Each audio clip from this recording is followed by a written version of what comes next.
Você abriu o extrato bancário essa semana. O saldo estava no vermelho, ou pior, no zero, no dia 18 do mês. E você não entendeu. Você tem emprego. Você tem salário fixo. Você não joga dinheiro fora. Você é responsável.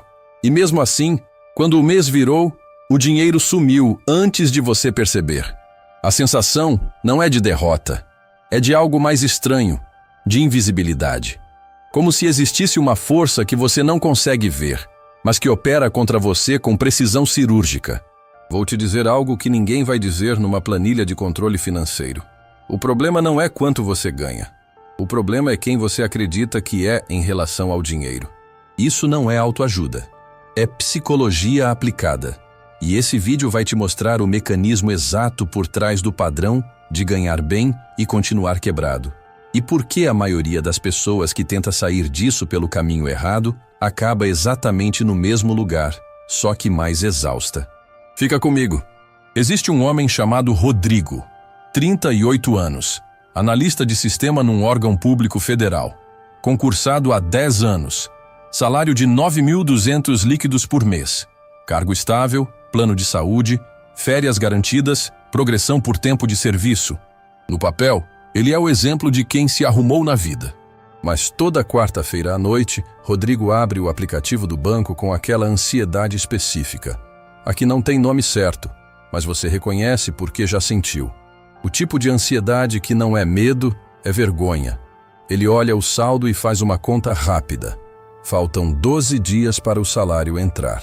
Tem 1.340 em conta. Parcela do carro, 680. Condomínio, 390. E aí sobra menos de R$300 para os próximos 12 dias. Rodrigo não tem vício caro. Não tem dívida de jogo. Não tem amante escondida custando dinheiro. Ele só tem a vida padrão de um homem que ganhou uma estabilidade e foi, sem perceber, preenchendo os espaços em volta dela com confortos que se tornaram necessidades. Isso é o que eu chamo de inflação silenciosa de estilo de vida. E ela é mais perigosa do que qualquer dívida de cartão.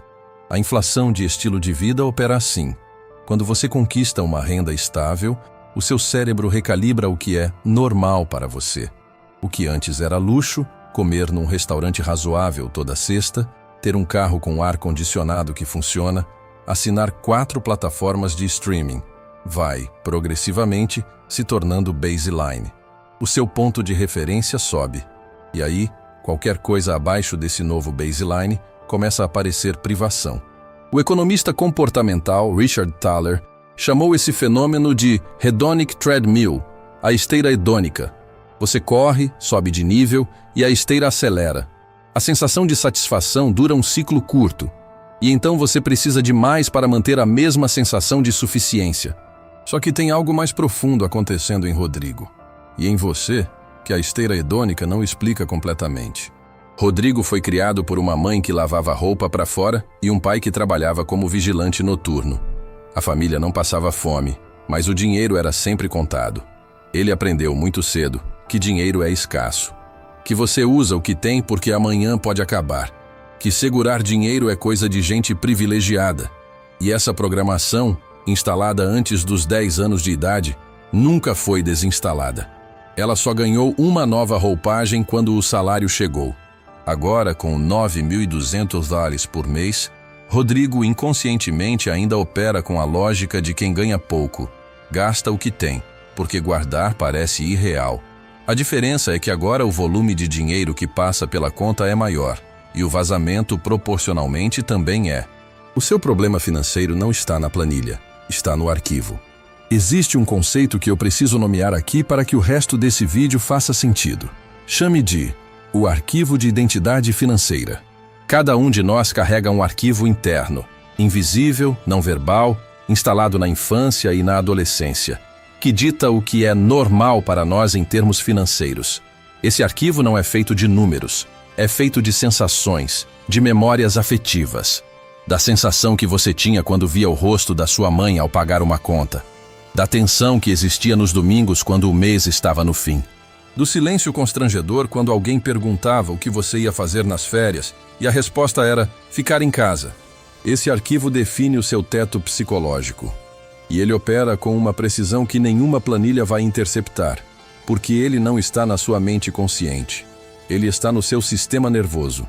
Quando você ganha mais, mas o arquivo não foi atualizado, o que acontece é o seguinte: o sistema nervoso entende que você ultrapassou o que é normal para alguém como você. E aí, ele cria, de forma completamente inconsciente, mecanismos para te trazer de volta ao que é familiar. Uma compra impulsiva, uma emergência que aparece do nada, uma generosidade excessiva, um investimento que deu errado, um prazo que venceu sem você perceber. Não é sabotagem consciente, é o sistema operacional rodando o código que foi programado.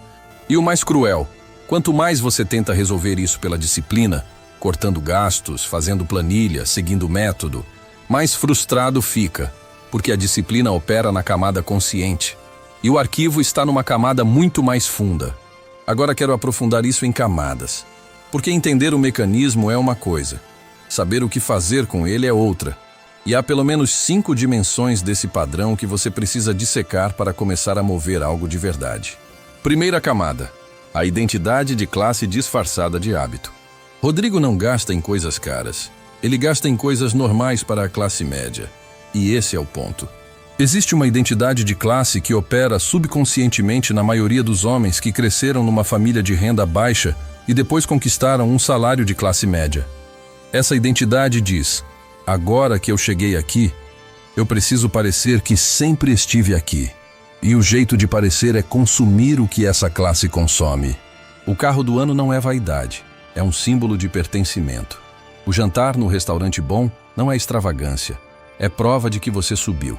As roupas de marca, o smartphone último modelo, a academia premium, cada um desses gastos é, no nível inconsciente, uma afirmação. Eu sou daqui agora. O problema é que essa afirmação tem um custo mensal. E esse custo foi calculado para o consumo, não para a construção. Você está gastando para parecer que chegou, mas não está investindo para de fato ficar.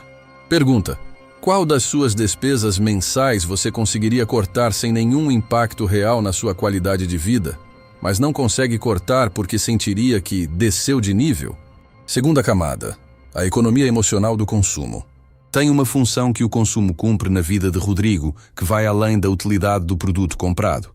O consumo é a sua principal válvula de regulação emocional. A semana foi pesada no trabalho? Ele passa no shopping na sexta. Aconteceu uma discussão com a namorada? Ele pede um delivery mais caro que o habitual. Sentiu-se pequeno numa reunião? Ele abre o site da Amazon. Isso tem um nome na psicologia: Retail Therapy. A automedicação emocional via consumo. E ela é extremamente eficaz no curto prazo.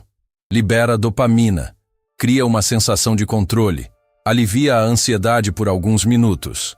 E depois, cobra o preço no extrato. O problema não é o impulso em si. O problema é que você nunca construiu outro mecanismo de regulação.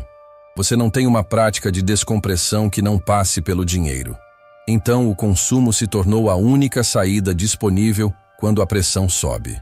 E a pressão, para homens com emprego estável em cargos burocráticos, sobe toda semana.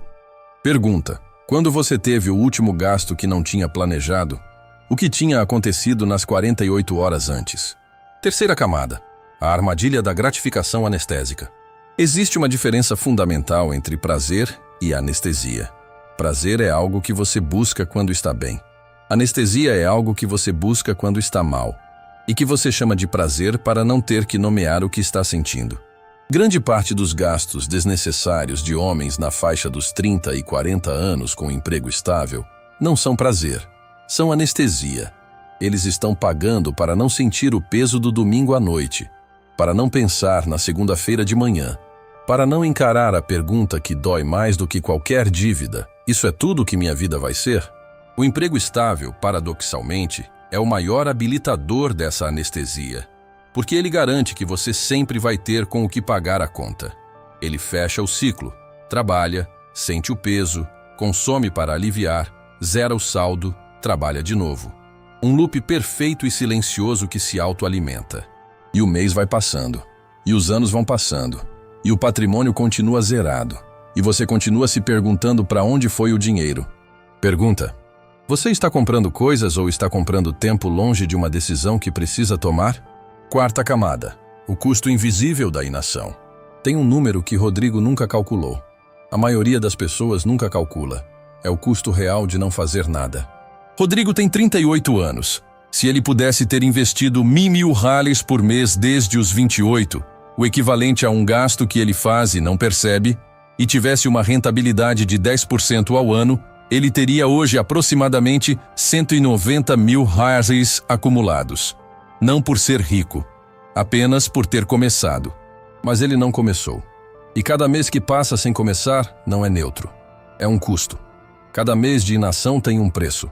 Só que esse preço não aparece no extrato. Ele aparece na ausência de opções futuras.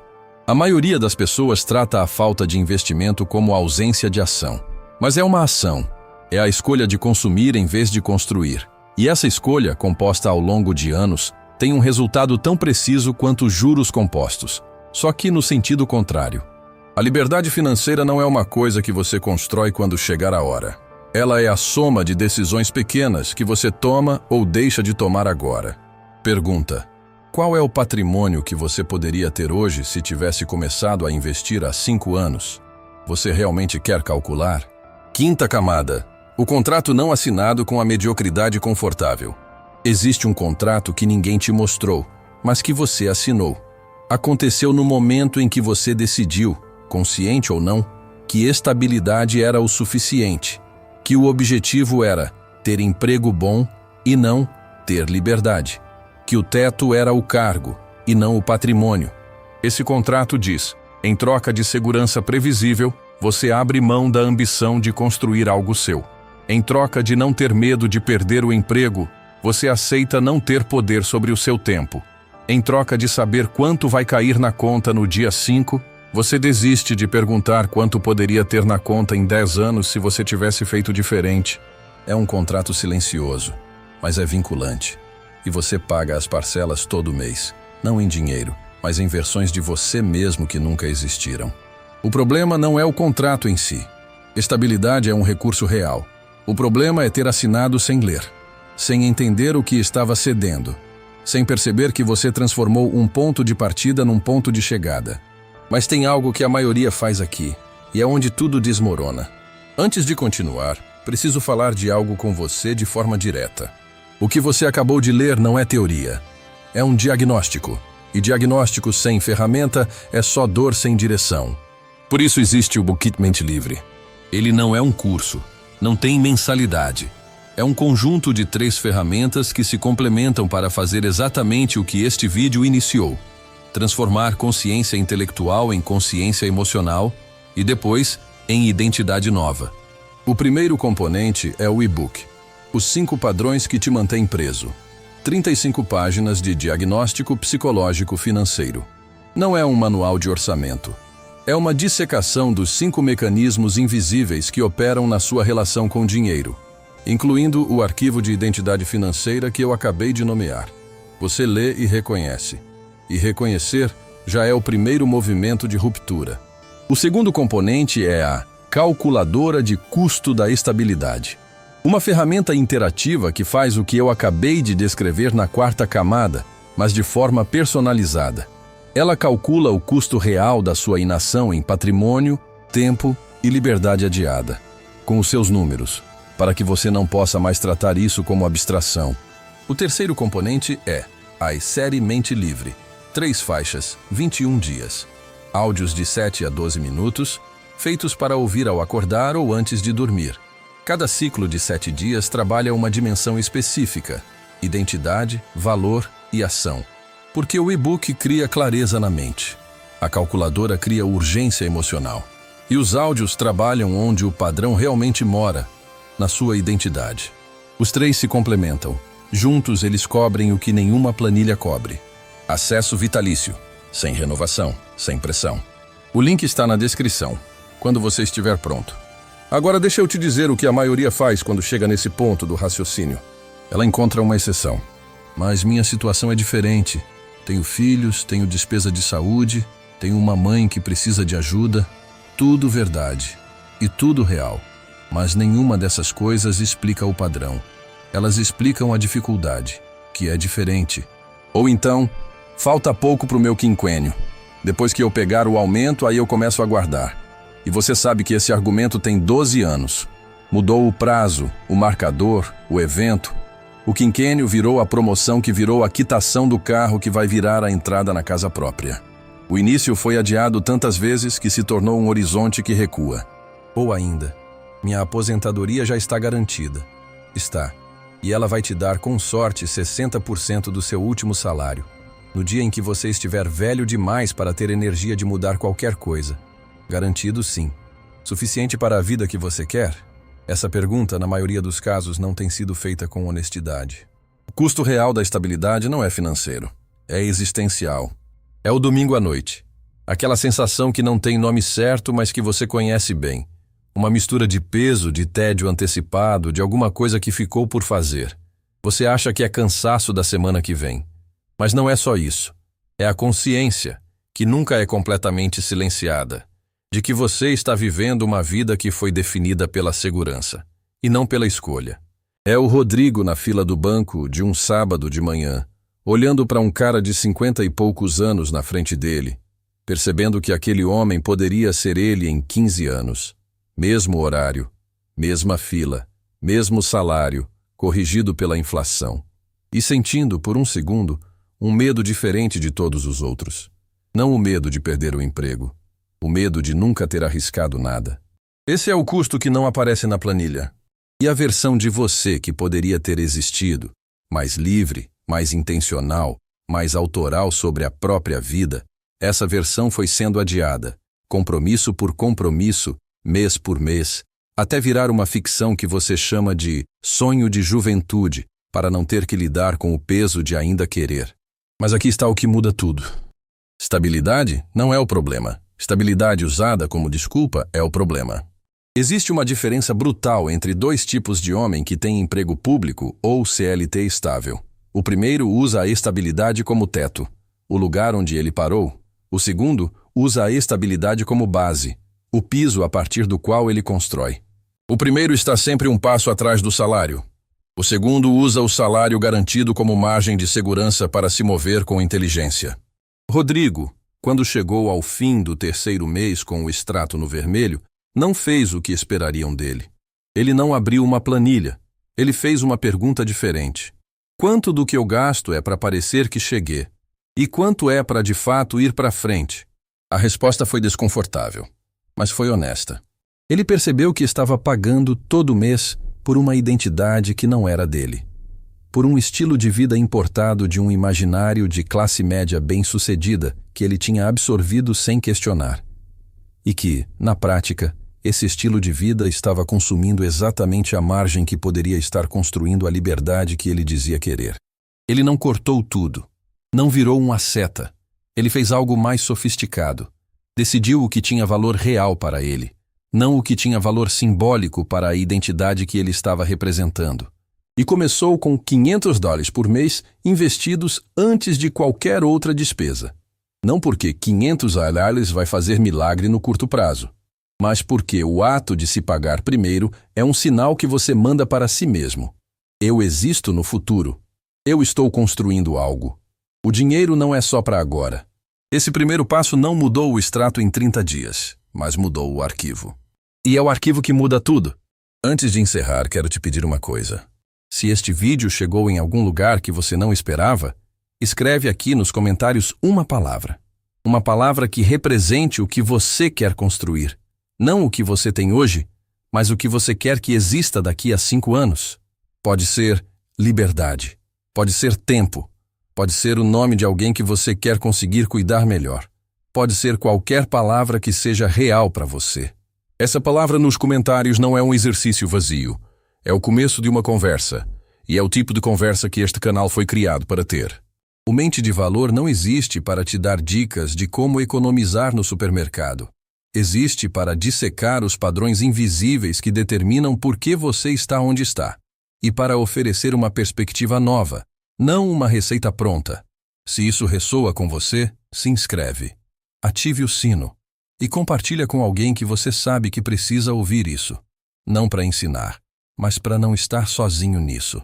Porque a armadilha mais cruel de ganhar bem e continuar quebrado é achar que o problema é só seu, que é fraqueza, que é falta de força de vontade. Não é. É um padrão, e padrão pode ser quebrado. Mas só quando você para de fingir que não existe.